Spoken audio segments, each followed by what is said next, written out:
inductor or a resistor, and it's a low value resistor. If it's a resistor, you will see that it's a fused resistor. And from the schematic diagram, you will see that we have a direct line, which means that there is no resistance here. There is no resistance. The 5 volt coming into this component is the same voltage going out of this component. So in cases where there is a fluctuating voltage or high voltage, if the OVP fails to stop it, it can damage this inductor here or resistor if it's a resistor in a mobile PCB. So if you check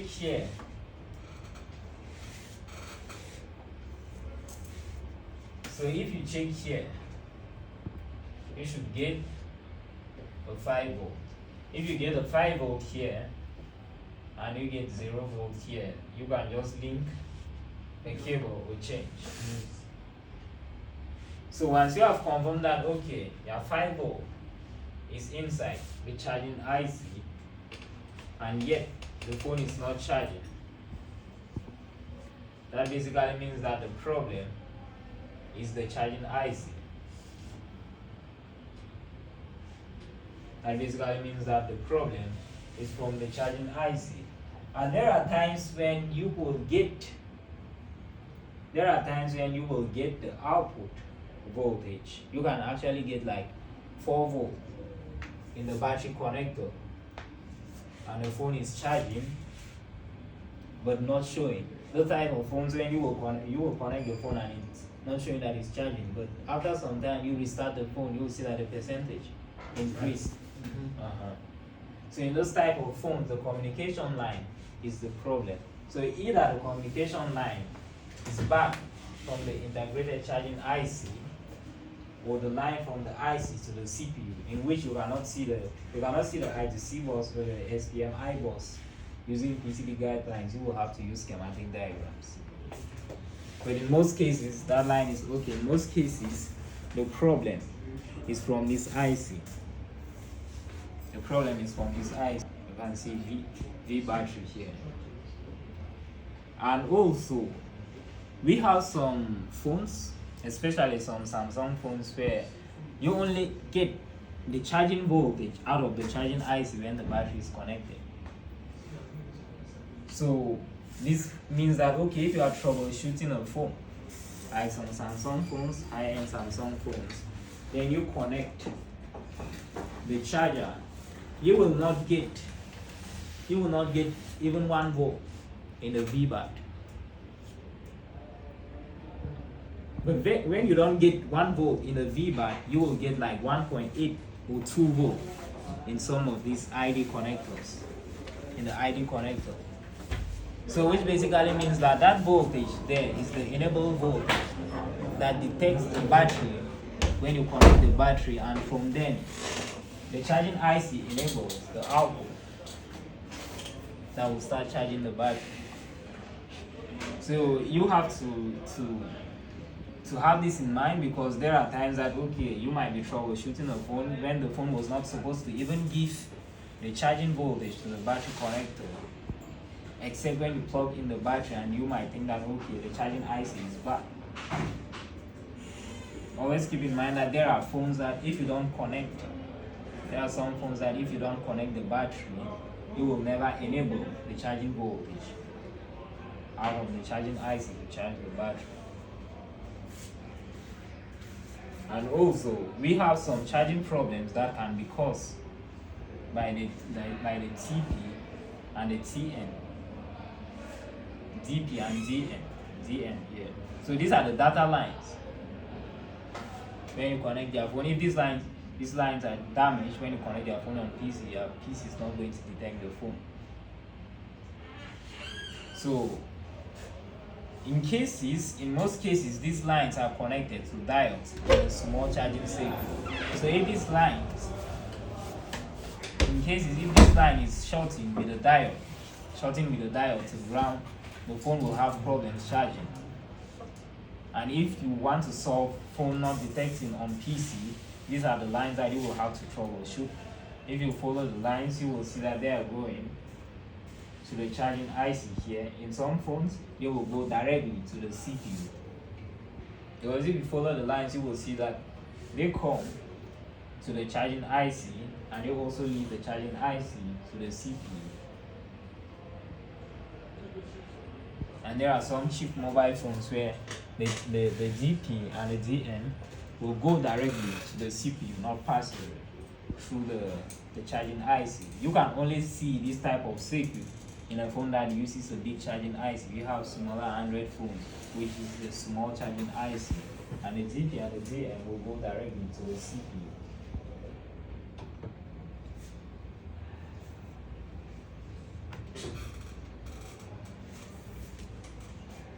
Vous avez compris les explications? On vient d'essayer encore en français. Donc ici, ça c'est le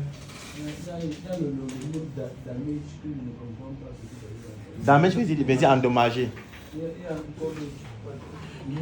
Enable veut dire activer ou bien activation.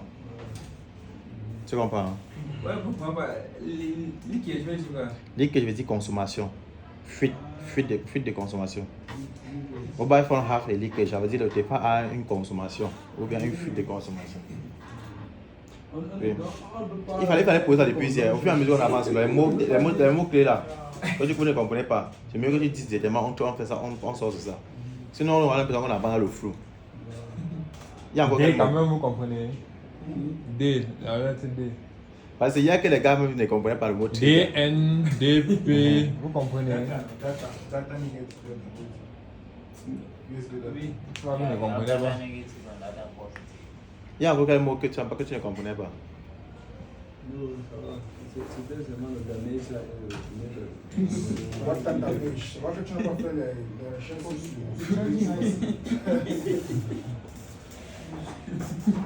It means that in this mobile phone, charging section is integrated on the LCD connection. Charging connector is integrated on LCD connector. Okay. You say when the charging IC, this is the input. Yes. So after you have tested, you have and there's a hole. After you check and you see the input. You see the input. Then this is the output. Then why is it that if you check from the battery connector, you won't see the voltage unless you plug the battery? Like I said, it depends on the mobile phone. There are some few phones like Samsung phones where you will check.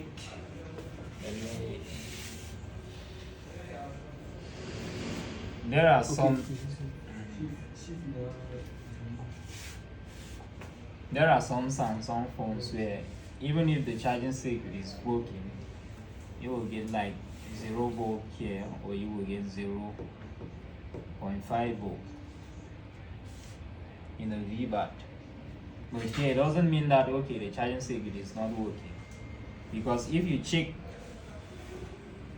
one of the ID pins, you will get like 1.8 volt, and this 1.8 volt is either in the ID line of the battery.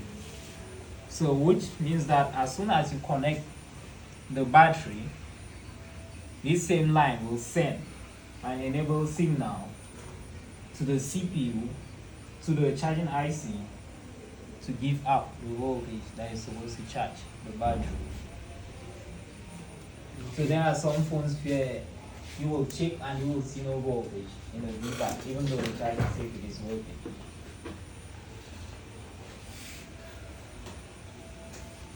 Donc, sur le schéma de charge, ça c'est un schéma très facile. C'est-à-dire qu'il faut même comprendre le schéma, c'est même pas très facile. Voilà, la seule différence c'est qu'ici, sur le modèle du téléphone de Samsung A12C, sur le connecteur d'affichage intègre en même temps le connecteur de charge. Donc, tout est intégré. Or, c'est un modèle, il y a le connecteur de charge à part, le connecteur d'affichage à part. Mais ici, ils ont intégré. C'est pour ça que Borneo va toujours vous aider, parce que si tu ne connais pas, avec Borneo, tu vas au moins savoir que ça, ce sont les lignes de l'affichage, de la charge ici. Mais si tu n'as pas Borneo, tu vas contrôler, tu sais sur une ligne d'affichage, elle est embrouillée. Oui. Si c'est sur une ligne d'affichage, tu cherches l'attention. Parce que rappelez-vous, il y a une ligne d'affichage 5 volts, non? Tu peux avoir 5 volts sur la ligne d'affichage, 5 volts positif, 5 volts négatif, tu te dis que c'est à 5 volts de la V-bus. Parce que la V-bus est toujours 5 volts. Donc ici, Tout commence, une fois qu'on constate que le problème ne vient plus du chargeur, on passe sur la carte mère. Si tu as connecté le chargeur, forcément tu dois avoir la 5 volts qui arrive ici. Tu laisses mettre du connecteur. Ici on a la 5 volts. Et la ligne 5 volts c'est là. Elle est nommée VBus OVP line.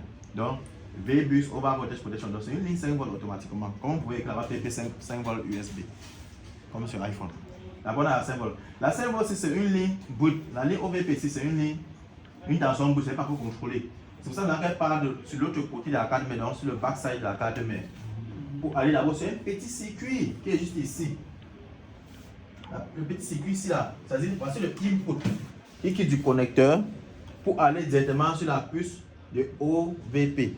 Mais avant d'arriver sur la puce, ça passe par une diode de protection. C'est-à-dire pour faire passer la tension tout droit, dans ce sens. Et une fois dans le OVP maintenant va analyser si tout est ok, il va checker si la tension est bonne avant de renvoyer sur la puce de charge. Ça se passe comment? Pour expliquer ça, pour diagnostiquer cette ligne ici là, la 5 volts VBus, ça va arriver là, passer dans ça va passer dans ces condensateurs qui vont essayer de filtrer, puis dans la diode va renvoyer ici. Si tu veux vérifier pour savoir si le 5 volts arrive d'abord dans la OVP, tu peux vérifier soit sur les condensateurs, ce que vous voyez là. Tu testes à mode voltage sur le condensateur, si tu as la 5 volts. Tu peux avoir 5 volts sur ton multimètre, mais c'est garanti pas encore que ça arrive là parce qu'il faut aussi tester au niveau de la diode. Tu vas tester au niveau de la diode parce que normalement ici tu dois avoir 5 volts. Il faut également que ici tu as toujours la même 5 volts qui arrive ici. Si tu as la 5 volts qui arrive sur la OVP, ça veut dire que le input OVP a bien reçu le 5 volts. Maintenant, est-ce que le output, on a également la 5 volts? C'est là où, et toujours ici, on nous montre qu'on peut tester le output à partir du condensateur. C'est parce que ici, dans la ligne charge, ici c'est VBus OVP. Maintenant, ici on est dans la VBus IF. Donc, ici on est dans la VBus interface. IF veut dire interface. Donc, là, on a l'interface qui passe sur l'interface de charge, la puce de charge dedans. Donc, là, dedans, pour contrôler la 5 volts également, ici, tu fais comment? Viens ici sur le condensateur ici, tu mesures en mode voltage, tu peux mettre ton multimètre là. Tu vas également avoir 5 volts. Donc, si tu as 5 volts ici et 5 volts là-bas, ça veut dire que la OVP est bonne. OVP n'a pas de problème. Tu vas plutôt aller maintenant contrôler au niveau de la puce de charge. Maintenant, une fois que la 5 volts quitte là, ça va arriver au niveau de la puce de charge. Et au niveau de la puce de charge également, il y a un autre composant qui entre en jeu. On a toujours les condensateurs et ici on a un composant en série qu'on doit également contrôler parce que le composant en série à l'intérieur ça peut se couper. Donc du coup, il a pris le cas que ça peut être une bobine. Donc si ça passe dans cette bobine-ci là, on doit contrôler l'entrée de la bobine. Et on va contrôler la sortie de la bobine. Et ça c'est toujours 5 volts. Une fois qu'on a la 5 volts là, ça veut dire que la puce de charge reçoit la 5 volts. Il y a une autre ligne, mais juste que c'est sur le schématique, on voit ça, ils n'ont pas mentionné, c'est une ligne qui s'appelle la PMID. Qui permet de confirmer que la puce a vraiment reçu la 5 volts. Bon, une fois que la puce a reçu la 5 volts, qu'est-ce qu'elle fait? Une fois qu'elle a reçu la 5 volts, elle va produire, elle va découper, la puce doit découper cette tension-là. Elle va envoyer une tension à la VPH qui va l'alimenter, le power IC et d'autres circuits. C'est pour ça que quand vous connectez, vous voyez comment l'écran s'allume quand même. Parce que la VPH, ça alimente temporairement certains circuits. La charge alimente temporairement certains circuits avant de s'éteindre. Donc vous allez voir la ligne VPH va s'activer pour aller toucher le display circuit et d'autres. Maintenant, il va envoyer la tension sur la ligne de la batterie, la V-BAT. Ici c'est voltage battery. Ça va envoyer entre 3 volts à 4,4 volts en fonction des marques ou bien des modèles de téléphone. Ok. Maintenant, une fois que vous avez contrôlé, il dit ceci. Sur certains modèles de téléphone, vous pouvez vérifier la tension de sortie directement sur la ligne de la batterie. Sur d'autres, vous ne pouvez pas vérifier. C'est-à-dire que quand vous allez mesurer, vous n'allez rien voir. Vous allez seulement voir 0 volts sur certains modèles. Mais sur d'autres, vous allez voir, on va varier vers 3,7 ou 4, quelque chose comme ça. Ok. Et sur d'autres, quand on va voir la tension normale. Il faut monter la batterie maintenant pour voir. Maintenant, là, ça, on a juste expliqué au niveau de la tension de charge. Maintenant, cette tension a besoin d'être contrôlée par le CPU. En fait, même pas cette tension-là. C'est-à-dire la charge a besoin d'être contrôlée par le CPU. C'est pour ça maintenant que, à part la V-Bus, on a également les lignes des données. Parce que vous pouvez avoir une démon qui charge seulement, mais quand vous connectez à la machine, ça dit préfet inconnu, donc la machine ne reconnaît pas. C'est pour ça qu'ici maintenant, on a la ligne de USB. Ça c'est pour la détection. Donc cette ligne-ci, sur certains modèles de vente, ça part directement au CPU. Le CPU contrôle ça directement. Pour savoir si on a connecté un périphérique, est-ce qu'il va reconnaître, afficher le stockage, ou bien il ne va pas afficher le stockage. Quand vous connectez ça affiche le stockage, tu peux encore les fichiers là. Oui. Tout ça, c'est toujours comme tu connectes là. Il y a les lignes de USB, data positive. Parce qu'il faut toujours la donnée positive et la donnée négative. Donc, data positive et data négative. Donc, cette ligne-ci là, sur le modèle-ci, la ligne là est contrôlée d'abord par la puce de charge. Donc, ça contourne là. Ça contourne comme ceci. Ça vient, ça passe ici. Il y a certaines résistances ici là. Et ça repasse par là. Ça repart, ça entre d'abord dans la puce de charge. Les deux lignes data positive et data négative entrent dans la puce de charge. Maintenant, la puce de charge doit envoyer ce signal au CPU. C'est pour ça que vous allez voir USB AP, c'est le processeur, Application Processor. Data négatif et USB AP data positif. Vous voyez un peu. Et par la suite, ça c'est les lignes qui entrent là. Ça c'est les lignes qui vont repartir. Donc ça c'est le schéma simple du processus de charge. Ça y est, si tu comprends cette ligne-ci. Au fur et à mesure, la charge, et aussi, ce qu'il faut aussi savoir, c'est que la charge en fonction des modèles de téléphone a aussi beaucoup évolué. Donc peut-être au fur et à mesure, on va ouvrir d'autres modèles, vous allez voir comment il y aura d'autres lignes qui apparaissent. Parce que là, on est sur les simples charges par le bout Android. Il y a les types C qui ont évolué. Les types C, le circuit est un peu plus complexe. Parce que le type C intègre le système de fast charge. Du coup, il y a encore un peu plus, il y a encore des circuits intégrés que ça arrive.